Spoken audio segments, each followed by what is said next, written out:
इंदसदवंदियाणं तिहुवणहिदमधुरविसदवकाणम् अन्तातीदगुणाणं नमो जिनाणं जिदभवाणं। कुंदकुंदाचार्य भगवान की जय। नवपदार्थ अधिकार सुरू झालाय पंचास्तिकामध्ये। तर पदार्थांचं वर्णन करणार आहेत। पदामध्ये जो स्थित असणारा अर्थ आहे तो पदार्थ कुठली सांगितली ती समयसारची गाथा। एकमेव हि तत्स्वाद्यम विपदामपदम पदम अपदान्येव भासन्ते पदान्यन्यानि यत्पुरः। हे कलश आहे, गाथा नाही आहे। त्या गाथेमध्ये घेतलेला कलश आहे। 203च्या जवळपासची गाथा आहे। 204 असेल बघा। म्हणजे त्यात सांगायचं आहे की पद कुठलं पद आहे वास्तविक आपलं। आपलं पद म्हणजे जे शुद्ध निजध्रुव पद आहे तेच खरं स्वपद आहे। बाकी त्याला सोडून सगळं अपद आहे। त्यामध्ये राहणं हेच संसार आहे, अपदामध्ये राहणं। म्हणून त्यांनी त्या कलशामध्ये सांगितलं की एकमेव हि तत्स्वाद्यम, एकच हे पद आस्वाद घेण्यायोग्य आहे। विपदाम अपदम पदम, विपदेमध्ये विपद आहे अपद आहे, किंवा तुम्ही जेव्हा त्या पदात राहत नाही त्यावेळेस ते सगळे अपद आहेत, ते सगळे विपद आहेत। काय कळलं? एका स्व आत्म्यामध्ये न राहणं हेच अपद आहे, हेच विपदा आहे। म्हणून सांगतायत की पदार्थाचं वर्णन शिकायचं तर बाहेरच्या पदार्थांचं नाही आहे, तर पहिल्यांदा स्वतःचं पद कुठलं आहे हे जाणून त्या पदामध्ये असणाऱ्या अर्थाचं स्वरूप समजलं तर आपल्याला ह्या अधिकाराचा सार समजणार। म्हणून सांगतायत मी कोण आहे, एक शुद्ध 203-4च्या जवळपासचं कलश आहे। 4च्या पुढे आहे का? 204च्या पुढे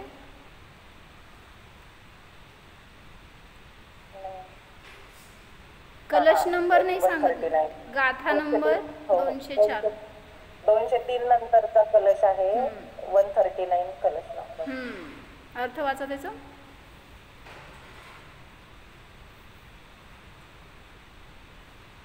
वह एक ही पद आस्वादन के योग्य है जो कि विपत्तियों का अपद है। अर्थात विपत्तीचं अपद आहे। एक मिनिट, विपत्तीचं अपद आहे, समजलं का काय म्हणायचंय? म्हणजे काय सांगा?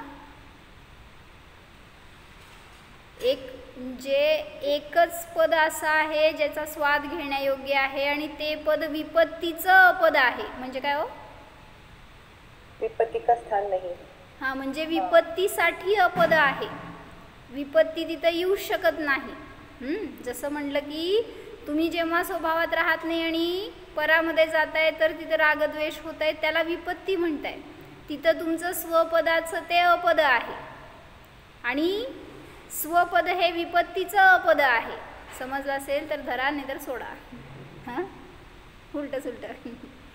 म्हणजे जेव्हा बाहेर बोला काय रिपीट करा। म्हणजे स्वपद हे विपत्तीचं अपद आहे आणि विपत्ती हे स्वपदाचं अपद आहे। समजले? जेव्हा रागद्वेषाची उत्पत्ती होतीये तर ते स्वपदाचं अपद आहे, त्यामध्ये स्थित राहणं वगैरे।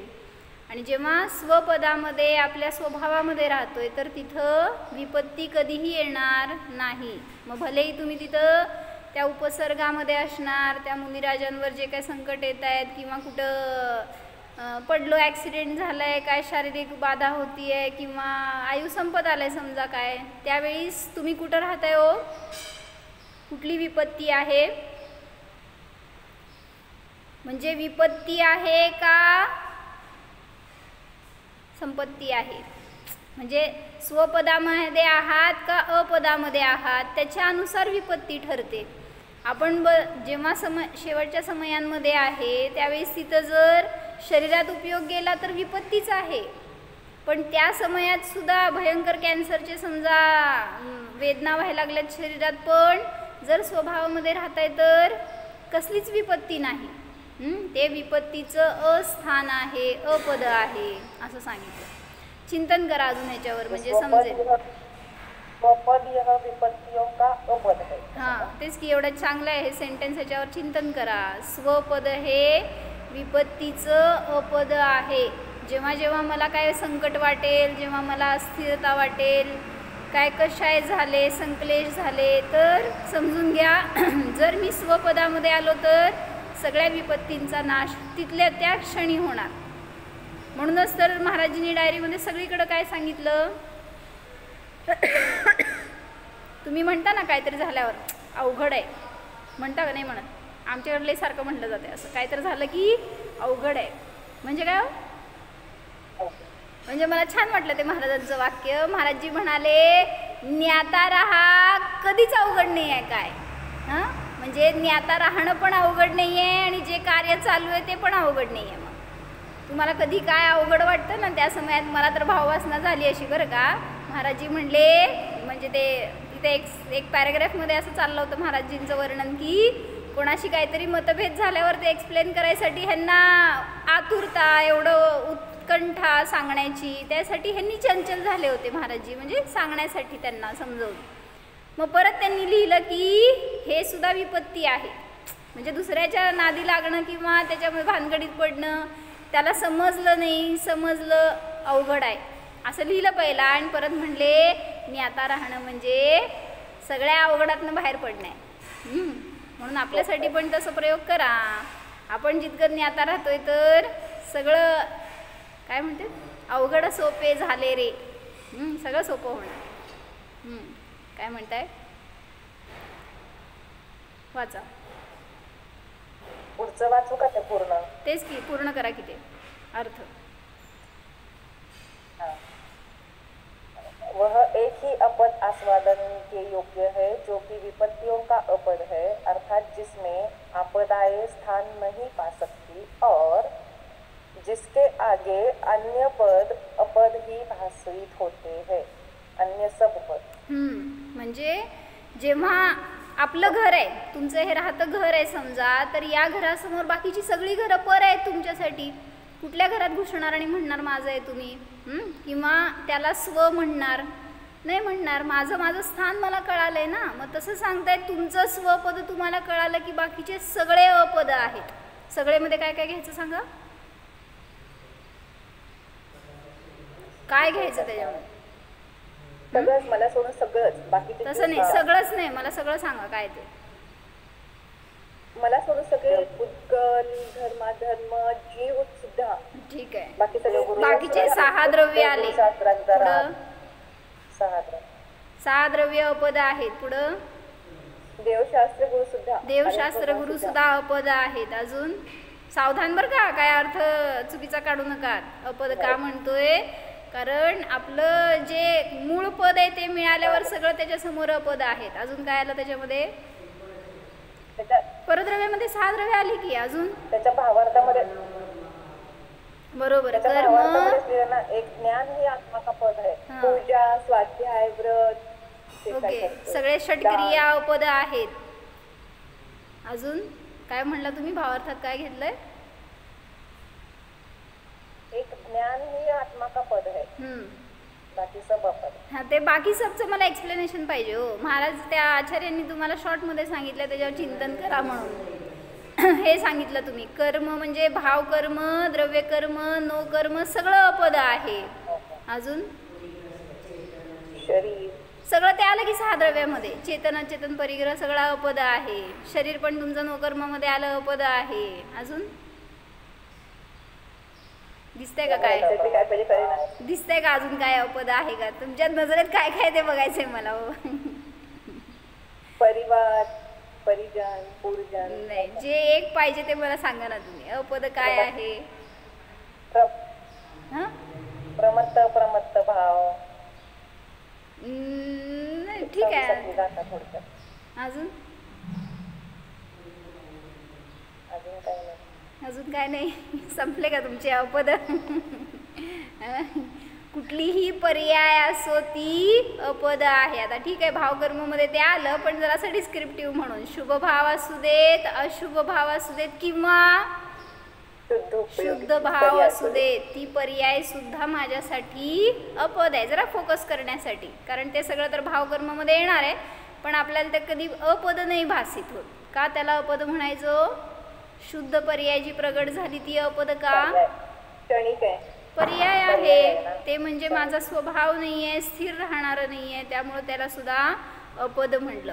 अजून चिंतन करा, अनेक गोष्टी अशा आपल्याला समजतील की आपण किती अपदामध्ये वेळ घालवतोय आणि किती पदामध्ये राहतोय आपल्या. त्यामुळं तिथं आपल्याला आपलं स्वरूप समजलं तर सगळ्या विपदा अपदा सगळ्या नष्ट होतील. म्हणून काय केलं, ते श्लोक, ते कलश आहे ते चिंतनामध्ये घ्या. जेव्हा मी स्वाध्याय केला त्यावेळेस मराठी समजते ना सगळ्यांना? कोण आहे ते? मी नाही, आजच बघतीये. संध्या काकी पटवा, मराठी समजते ना? मला रोहिणी सहाणे ऍड केलं तुमच्या ग्रुपमध्ये. बर बर, ठीक आहे. मी सोलापूरची आहे. बर, मी शुद्धात्म्याची आहे.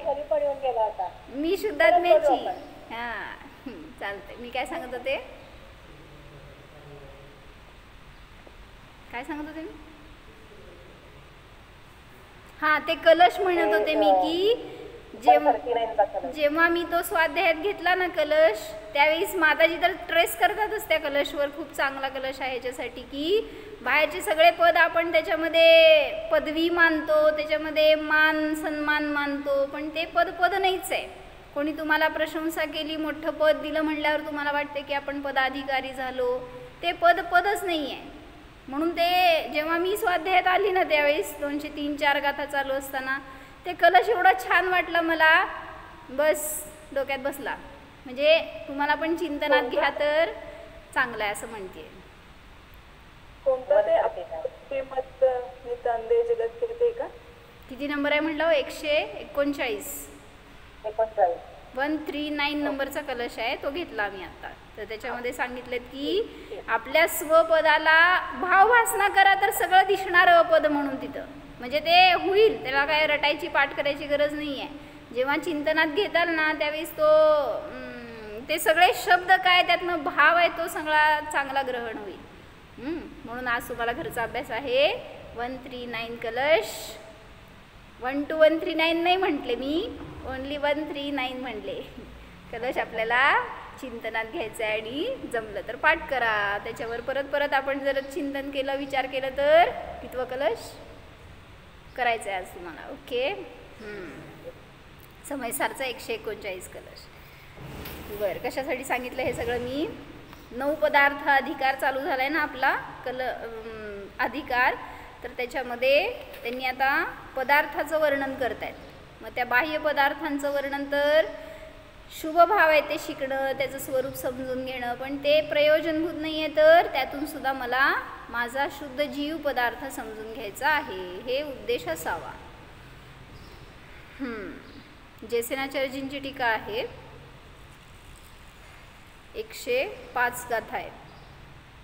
त्यातलं जर असं मागं पुढं आहे का बघा. गाथा अशी आहे. पहिली गाथा आहे, अभिवंदियून शिरसा अपुण भव कारणं महावीरं ते सिंपयथ भंगं मग्गं मोक्षसोच्छामि. काय सांगितलं? अभिवंदियून शिरसा. अर्थ सांगा चला. झालं किती दिवस झाले आपली गाथा चालू आहे. काय असं मी पण म्यूटमध्ये सांगते सगळं तुम्हाला अर्थ आता. काय आहे ते? कसलं म्हणतात गेम? कसलं गेम म्हणतात? दमशेराज. तसलं खेळायचं आहे का? अर्थ बोला. अभिवंदियून शिरसा. शिरसा म्हणजे उत्कृष्ट अंगाने, अभिवंदियून म्हणजे नमस्कार करून. कोणाला? अपुनभव कारणं महावीरम. बोला. अपुनर्भव के कारण श्री महावीर भगवान को खालचं बघायचंय होय, वंदन खालचं बघायचं नाही हो. नाही नाही ना, नाही. हिंदी वाचते म्हणून आपलं म्हणलं. कसं काय मी तर परेशानीने हिंदी बोलती. अपुनर्भवाला कारण असणाऱ्या महावीरांना उत्कृष्ट अंगाने मी अभिवंदिऊन नमस्कार करून त्या जे काय आता मागच्या अधिकारामध्ये सांगितलेले 5 द्रव्य हे 5 अस्तिकाय आणि 6 द्रव्यांचे पदार्थाचे भेद आणि मोक्षाचा मार्ग मी सांगेन असं आचार्यांनी प्रतिज्ञा केली आहे. म्हणजे अपुनर्भवाला कारण ते महावीर नाही आहे, तर माझा महावीर स्वरूप आत्मा मला अपुनर्भवाला मोक्षाला कारण आहे. मग त्याला अभिवंदिऊन म्हणजे जाणून. जेव्हा मी जाणून हे सगळं शिकतोय तर नियमाने आपल्या पण भवपरिवर्तनाचा अभाव निश्चित होणार. वाचणार आहे का टीका? इतः ऊर्ध्वम अभिवंदिऊन शिरसा इति इमाम गाथाम आदिम कृत्वा पाठक्रमेण 50 गाथापर्यंतं टीका अभिप्रायेण 48 गाथापर्यंतं वा जीवादि नवपदार्थ प्रतिपादकः द्वितीय महाधिकारः प्रारभ्यते. मिळालं तुम्हाला? इतः ऊर्ध्वम ह्याच्या पुढे जयसेनाचार्यजींची टीका आहे. त्या गाथेच्या आधी जराशी प्रस्तावना आहे जयसेनाचार्यांची. इतः ऊर्ध्वम याच्या पुढे अभिवंदिऊन शिरसा अशा गाथेला आदी करून सुरुवात करून पाठक्रमाने 50 गाथापर्यंत, म्हणजे 50 म्हणजे 500 नाही, 50. कुठलं आलं 55? 50 आहे. शत म्हणजे आता त्याला जोडलं ते 50 म्हणजे 50 गाथापर्यंत टीका अभिप्रायाने 8+4 किती झाले हो? 8+4 संस्कृत वाल्यांची परीक्षा आहे. 48 84 करू नका. 4वर 8 आहे, 8वर 4 नाही आहे. 8+4 म्हणजे 40 अधिक 8 गाथापर्यंत. 50 म्हणजे 105 नाही होणार का? नाही 50 आता 4 म्हणजे किती?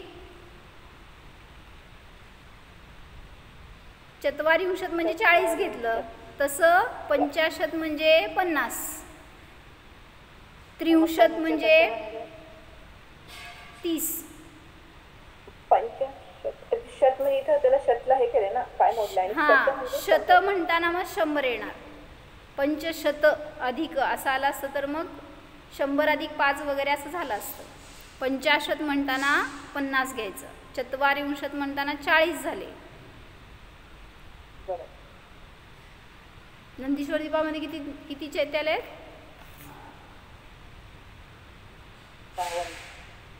52 चैत्यालय. काय म्हणता हो संस्कृतमध्ये त्याला? द्विपंचाशत. हां, झालं का नाही तिथं? मग द्विपंचाशत म्हणजे 50 आणि 2, 50 वर 2 52. मग तसं 50 म्हणताना 50 झाले. 8+4 म्हणजे 8 आणि 40 किती? 48 गाथांपर्यंत. म्हणजे 2 प्रकाराने सांगतायत. 50 गाथापर्यंत किंवा टीकेच्या अपेक्षेने 48 गाथापर्यंत जीवादी नवपदार्थाचं प्रतिपादन करणारा द्वितीय महाअधिकार प्रारंभ केला जातो. माझ्याकडून असं प्रारंभ केलं जातं अशी सहजता दाखवली आचार्यांनी. तत्र तू 10 अंतराधिकाराः भवन्ति. त्याच्यामध्ये पण किती आहे? 10 अंतराधिकार आहेत. एकच हा अधिकार इतका मोठा घेतलाय 50 गाथांचा, त्याच्यामध्ये 10 अंतराधिकार आहेत. म्हणजे पोटभेद करता तुम्ही तसं. तेषु 10 अधिकारेषु मध्ये प्रथमतः तावत. हे एकत्र म्हणायचं शब्द. प्रथमतः तावत म्हणजे प्रथम से नमस्कार गाथां आदिं कृत्वा पाठक्रमेण गाथा चतुष्टयपर्यन्तं व्यवहारमोक्षमार्गमुख्यत्वेन व्याख्यानं करोति इति प्रथम अंतराधिकारे समुदाय पातनिका. माताजी सांगतात, आता जर प्रवचन ऐकले असतील तर त्यामध्ये सांगितलं होतं जे पंचास्तिकाची स्टाईल आहे, प्रथमतः तावत आणि पश्चात हे दोन शब्द आले, तर टीकेमध्ये पण वाचलो होतो आपण, एके ठिकाणी टीप आहे तशी. प्रथमतः तावत म्हणजे निश्चय नयाने आणि पश्चात म्हणजे व्यवहार नयाने असा अर्थ आहे तिथं. म्हणून प्रथमतः तावत म्हणलं की अनुभूती घ्यायची आणि मग पश्चात म्हणल्यावर बाहेर यायचं, तोपर्यंत आतच राहायचं असं आचार्यांचं स्टाईल आहे सांगायची. प्रथमतः तावत म्हणताना वास्तविक कथन सांगणार आणि मग पश्चात म्हणत असताना व्यवहाराचं कथन सांगणार. आता इथं जसं असेल तसा अर्थ एक अध्यात्म सांगितलं त्यातलं. त्या 10 अधिकारांमध्ये म्हणजे पहिल्यांदा 50चा एक अधिकार केला, त्याच्यामध्ये 10 अधिकार अंतरअधिकार आहेत. त्या 10 अंतरअधिकारामध्ये पहिल्यांदा नमस्कार गाथेला सुरुवात करून पाठक्रमाने 4 गाथांपर्यंत व्यवहार मोक्ष मार्गाच्या मुख्यतेने व्याख्यान करणार आहेत. केलेलं आहे. किती? पहिल्या 4 गाथा मोक्षमार्ग व्यवहार मोक्ष मार्गाचं कथन करणार आहेत. अशा प्रकारे प्रथम अंतराधिकारामध्ये समुदाय पातनिका आहे, म्हणजे थोडक्यात पीठिका सांगितली आहे. तथाही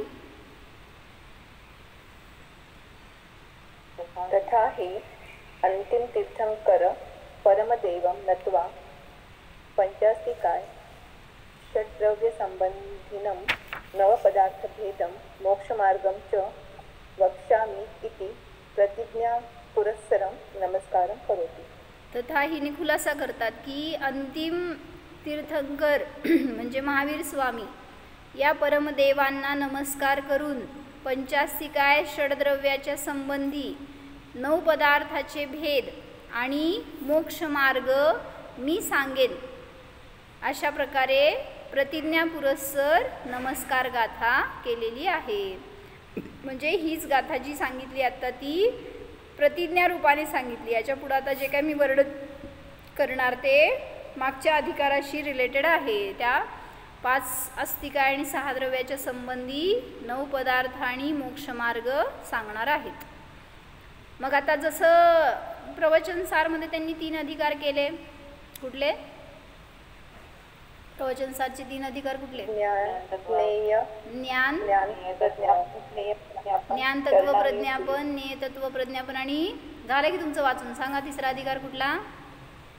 चरणानुयोग सूचक चुलिका.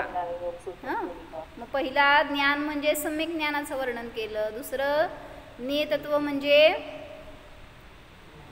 विषय सांगितलाय, सम्यक दर्शन अधिकार म्हटला त्यालाच.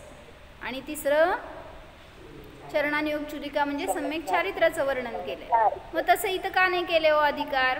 सम्यक दर्शन, सम्यक ज्ञान, सम्यक चारित्र्य असे अधिकार का नाही केले?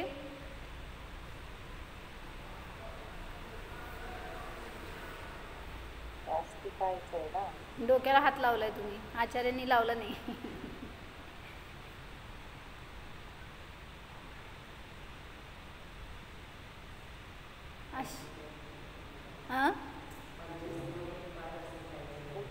ॲक्च्युली सगळीकडे ते वर्णन आहे, फक्त स्टाईल डिफरंट आहे प्रत्येक ठिकाणी आचार्यांची. म्हणजे सांगायचं तर सम्यक दर्शन ज्ञान चारित्रच आहे, म्हणून तरी तर म्हटलं ना त्यांनी मोक्षमार्ग सांगतोय. कशाला म्हणायचं मोक्षमार्ग? सूत्र म्हणा, सम्यक दर्शन ज्ञान चारित्र आणि मोक्षमार्ग. मग तो मोक्षमार्ग आहे हे सांगायचं म्हणजे इथं ते झालं ना वर्णन परत. मग ते त्याला धरूनच तर कथन सांगतायत सगळं पुढचं. त्याच्याशिवाय तर शास्त्राचं काय सांगण्याचं प्रयोजनच नाही आहे. तुम्हाला हे 5 अस्तिकाय आणि 6 द्रव्य शिकवायचे आहेत का आचार्यांना? काय शिकवायचं आहे हो? काही शिकवायचं नाही आहे त्यांना, त्यांच्यामध्ये राहायचं आहे. उगी समोर बसलाय तुम्ही म्हणून चाललंय आचार्यांचं. गप्पा मारायला लागलेत आचार्य आपल्याशी. म्हणजे विकल्पाच्या भूमिकेत आले तर तेच स्वरूप सांगायचं आहे त्यांना. फक्त सांगताना डिस्क्रिप्टिव्ह टाईप असं थोडंसं फिरवून सांगतायत एवढंच. म्हणून तिथं पण ते रत्नत्रय सांगायचं आहे, त्यालाच मोक्षमार्ग म्हणलेला आहे. म्हणून त्याला लक्ष ठेवून त्याला पकडून तुम्ही सगळं ऐका, वाचा, ग्रहण करा तर त्याचा फायदा आहे. अन्यथा आपण परत त्या द्रव्यश्रुतामध्येच अडकणार, त्या शब्दशास्त्रामध्येच अडकणार. त्यातून आपल्याला भाव ग्रहण करायचा आहे. पुढं अभिवंद्य. अभिवंद्य प्रणम्य.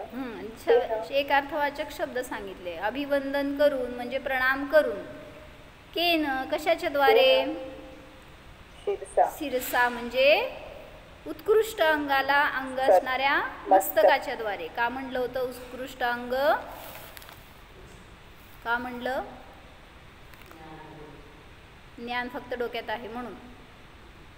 याच्यामध्ये सगळी अवयव येतात, सगळे इंद्रिय येतात. हा, पाचही इंद्रिय याच्यामध्ये गर्भित आहेत. म्हणून मी सर्वस्व माझं काय हे शरीर आत्ता आहे धारण केलेलं, तर सगळ्यात उत्कृष्ट अंग हे म्हणलं गेलं ना. मग मी हे झुकवलं तर सगळं माझं सर्वस्व तुम्हाला समर्पण आहे असं सांगायचं. म्हणून त्याला उत्कृष्ट अंग म्हटलं जातं. नाहीतर तुम्ही असं करणार तर हे असं नमस्कार कधी देवाला करू नका हे सांगायचं. हो, बाहेरच्या कोणाला करताना आपण तुम्ही पूर्णतः समर्पित नाही आहे त्यांच्याशी, म्हणून असं काहीतरी चाललेलं असतं. जय जिनेंद्र कसं म्हणायचो? गाडीवरनं चाललाय म्हणूच नका. हां, हात जोडून दाखवायला लागलाय म्हणजे गाडी कुठे गेली हो? मोक्षालाच. गाडीवरनं जाताना तर म्हणू नका जाऊ देत. कारण जय जिनेंद्र हे म्हणत असताना आम्ही म्हणलो होतो मध्ये काय, प्रणय काका होते ना, त्यांच्याकडून शिकलं आम्ही. जेव्हा माताजींकडे यायचो ना, कधीच ते अभिनय नाही करायचे. म्हणजे असं आम्ही आपलं जाता येता जय जिनेंद्र असं असलं नसते म्हणायचं. जिनेंद्रांचा जय जयकार आहे तो, तर हात जोडा, वाकून म्हणा. जिनेंद्र दिसायला पाहिजेत आपल्याला डोळ्यासमोर. म्हणजे एक भगवंतांचं स्मरण आहे त्याच्यामध्ये, त्यांचा जय जयकार आहे म्हटल्यावर किती आपल्याला त्याचं महत्त्व पाहिजे. आपण लई सहजासहजी म्हणतो. फोनवर कसं म्हणता हो? साधं म्हणायचं नाही, संगीत म्हणायचं. हां, म्हणजे तो भाव असतोय का गर्भित, मला हे म्हणायचं. तुम्ही म्हणता ज्यावेळी जय जिनेंद्र म्हणता तर, नाहीतर मग सरळ जय श्रीमा म्हणतेच जाणणारा आहे. जय जिनेंद्र पण म्हणत नाहीत, हॅलो पण म्हणत नाहीत. आता ते जाणणार आहे म्हणतात. म्हणजे समजून घ्यायचं कोण जाणायला लागले. तुम्ही पण जाणा आणि मी पण जाणतोय. म्हणून मला म्हणायचं होतं की शिरसा हे उत्कृष्ट अंग आहे. जेव्हा तुम्ही जय जिनेंद्र म्हणता त्यावेळेस हीच पद्धत असावी. तुमच्याकडे बघून इतरांना पण समजेल की असं करायला पाहिजे. म्हणजे आम्ही पण असंच म्हणत होतो त्यावेळेस, त्यांच्याकडे पाहून आम्हाला शिकायला मिळालं की काही असू देत, कधीही म्हणा, कोणालाही म्हणा, किती वेळाही म्हणा, असंच. म्हणजे आपल्याला तो एक भाव ग्रहण होतो, एक आपली महिमा किती आहे हे समजतं तुमची त्या जिनेंद्र भगवंतांच्या प्रती. आणि मंदिरात कधी म्हणायचं नाही का हो? मंदिरातच आहेत की जिनेंद्र भगवान. तीर्थंकर देव सुद्धा विराजमान आहे तिथे, तर त्यांच्यापुढे दुसऱ्यांना कसं अभिवादन करतात तिथे तीर्थंकरांचा. म्हणजे भगवंतांचा जय जयकार करा, पण भगवंतांसमोरच करा, भगवंतांबरोबरच बोला. इतरांशी बोलायसाठी आपण मंदिरात आलेलो नाही. म्हणून भगवंतांच्या समोर जय जिनेंद्र म्हणायचं नसतं. तो पण दोष सांगितलाय. बरं, जाऊ दे, दुसरीकडे जायला नको, आपल्याला मोक्षाला जायचंय. तर केन शिरसा म्हणजे उत्कृष्ट अंगाच्या द्वारे मी नमस्कार करतो. करून, कम कोणाला करून? अपुनर्भव कारण महावीर. जे अपुनर्भवाला म्हणजे भवपरिवर्तनाचा नाश करण्याला जे कारण आहे तशा महावीर स्वामींना नमस्कार करून. ततः किम करोमी. त्याच्यानंतर काय करतो? सांगतो. कम कोणाला सांगतो? तेषाम पंचास्तिकाय षट द्रव्याना नव पदार्थ भेदम. कोणाला सांगतो? तर तेषाम म्हणजे मागच्या त्या अधिकारामध्ये ज्यांचं वर्णन आलं आहे त्यांच्या, म्हणजे पंचास्तिका आणि सद्रव्याच्या नवपदार्थ रूप भेदाला मी सांगतो. काय मिळालं का? म्हणजे कोणाला सांगतोय? आता 9 पदार्थांचं वर्णन सांगणार आहे. मागं सगळं सांगितलेलं वर्णन सगळं व्यवहाराचं सांगितलंय, तसंच 9 पदार्थाचं वर्णन सुद्धा पुढे इथे मी डिस्क्रिप्टिव्ह सांगणार आहे, हे सांगतायत आचार्य. न केवलम नव पदार्थ भेदम. केवळ 9 पदार्थ रूप भेदालाच नाही, तर मार्ग मोक्षस्य इति. मार्गम मार्गम मोक्षस्य इति, म्हणजे मोक्षाच्या मार्गाला पण सांगणार आहे. म्हणजे हे सगळं समजून तुम्हाला ते मोक्ष मार्ग इम्पॉर्टंट आहे ना. फक्त 9 पदार्थ समजले, 5 अस्तिकाय आणि 6 द्रव्ये समजले, पण त्याच्या पुढं जाऊन तुम्ही मोक्षाला लागायला पाहिजे, मार्गाला लागायला पाहिजे. ह्याच्यासाठी म्हणून त्याचं सुद्धा वर्णन करणार आहे पुढं. तद्यथा वाचा. मोक्ष सुख वाचा. तद्यथा मोक्ष सुख सुधा रसपान पिपासिताना. कसं वाचायचं, कसं वाचायचं? पारंपर्येण योगिता ताई मोक्ष वाचा. म्हणजे कुठं थांबायचं ते लक्षात घ्या. सुधारस कुठं आहे? सुधारस पान एक घ्यायचं आणि मग पिपासित हे पुढं घ्यायचं असं म्हणताना पण त्यामध्ये, नाहीतर सुख सुधा इकडं रस पान असं तोडायचं नाही त्याला. म्हणताना आपण तसंच म्हणायला पाहिजे. मोक्ष सुख सुधा रसपान पिपासितानां भव्यानां पारंपर्येण अनंत ज्ञानादि वाचा तुम्ही पण. अनंत ज्ञानादि गुणफलस्य मोक्ष कारणं महावीर अभिधानम अंतिम जिनेश्वरम रत्नत्रयात्मकस्य प्रवर्तमान महाधर्म तीर्थस्य प्रतिपादकत्वात् प्रथमतः एव बरोबर एव प्रमाणम् इति गाथापूर्वार्धेन मंगलार्थम इष्टदेवता नमस्कारं करोति ग्रंथकारः. एवढं लो अर्थ पहिला. थांबा लय मोठं वाक्य आहे. श्वास घ्या तोपर्यंत. काय सांगितलं? तद्यथाने खुलासा करतायत की म्हणजे आम्ही जेव्हा वाचायचो ना आम्हांच्या बरोबर असं तोपर्यंत श्वास थांबलेला असायचा, कारण आम्हाला एक ठिकाणी चुकलेलं चालायचं नाही, परत वाचायला लावायचे. जेव्हा संधी करून वाचायचं ना ते इकडं तोडायचं का तिकडं तोडायचं समजायचं नाही.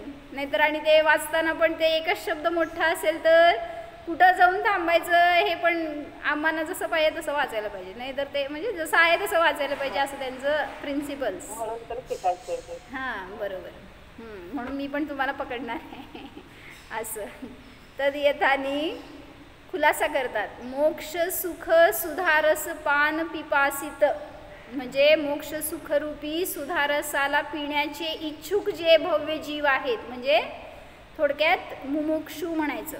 जे कोणी मुमुक्षू आहेत, कुठल्या गुणस्थानात आहे तो मुमुक्षू? कुठल्या गुणस्थानात आहेत? सावधान. चौथ्यापासून पुढं. म्हणूनच सावधान. मिथ्या दृष्टीत त्यांना इच्छा आहे ना करायची. का सम्यक दृष्टीनं नाही आहे इच्छा? अच्छा. एक जण वरच गेलाय, एक जण खालीच राहिलाय. आम्ही आपलं मध्ये आहे सगळ्यात. सगळे जीव जे कोणी मोक्षाला गेले नाहीत ते सगळे मुमुक्षू आहेत. मग ते पहिल्या गुणस्थानापासून कुठंपर्यंत? वरपर्यंत घ्या, जोपर्यंत मोक्ष झाला नाही. 12व्यापर्यंत म्हणा, ठीक आहे. पुढे इच्छा नाही राहिल्या म्हणून. हां, म्हणजे अशा मुमुक्षू जीवांना म्हणजेच भव्यांना. भव्य जीव कुठंपर्यंत आहेत? 1 ते 14. हां, आता अरिहंतांना कुठं म्हणलं भव्य पण नाहीत आणि अभव्य पण नाहीत असं. हां, कुठल्या गुणस्थानापासून? हां, पहिल्या गुणस्थान भव्य नाही आहेत का?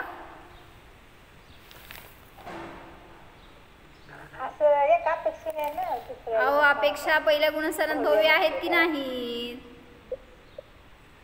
दुसऱ्या गुणस्थानात चढल्यानंतर तो भव्य होतो का?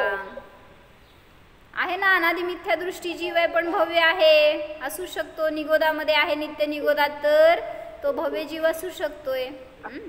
ठीक आहे. तर काय सांगायचंय?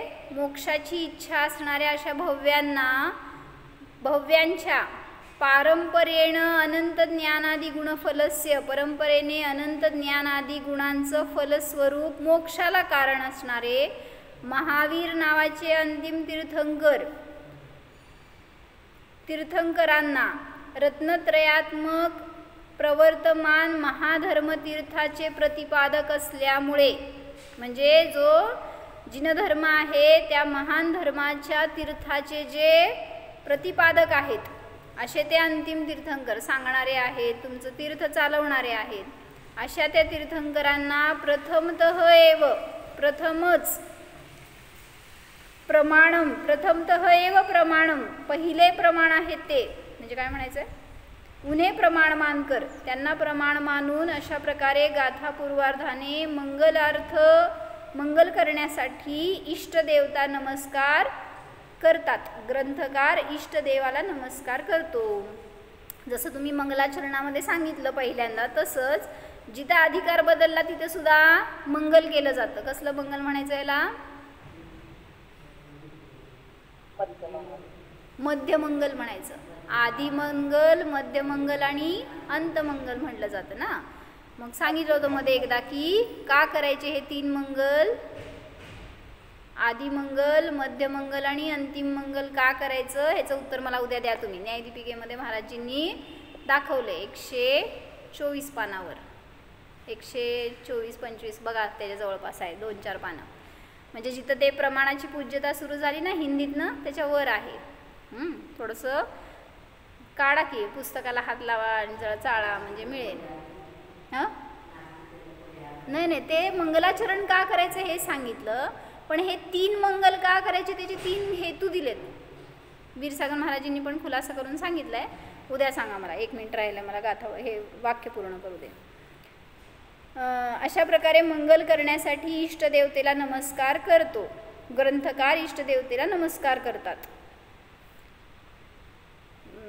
ठीक आहे, ते व्हायचं नाही, वाक्य मोठं आहे, उद्या वाचू. काय सांगायचं याच्यातून? म्हणजे हे सगळं वाचतोय तरी सुद्धा आपलं ध्येय हे असावं की मला रत्नत्रयाची प्राप्ती व्हावी, मला मोक्ष मार्ग माझा प्रशस्त करायचा आहे.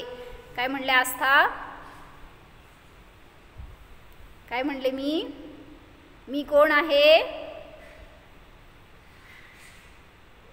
मी कोण आहे? जीव आहे. तू कोण आहे? जीवच आहेस ना. हा, मग जीव काय करतो? जाणतो.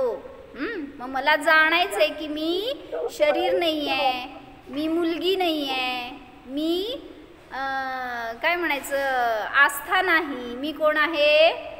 मी तर शुद्ध जीव आहे. मग स्वतःला जाणलं तर आपण मोक्षाला जातो. जायचंय का मोक्षाला? जायचंय ना. मम्मी येत नसती बरं का मोक्षाला, मग जायचंय का? मम्मीला घेऊन जायचं का एकटं जायचं?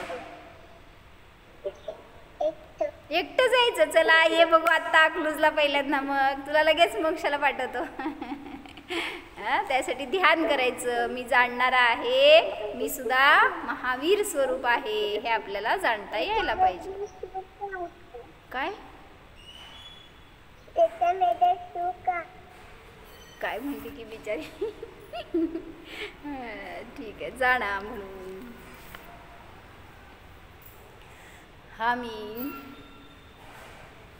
शुद्ध सिद्ध स्वरूप आहे, महावीर स्वरूप आहे, रत्नत्रय संपन्न जीव आहे.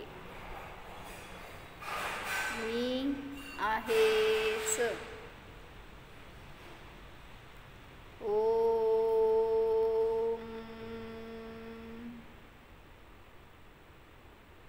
विसर्जन.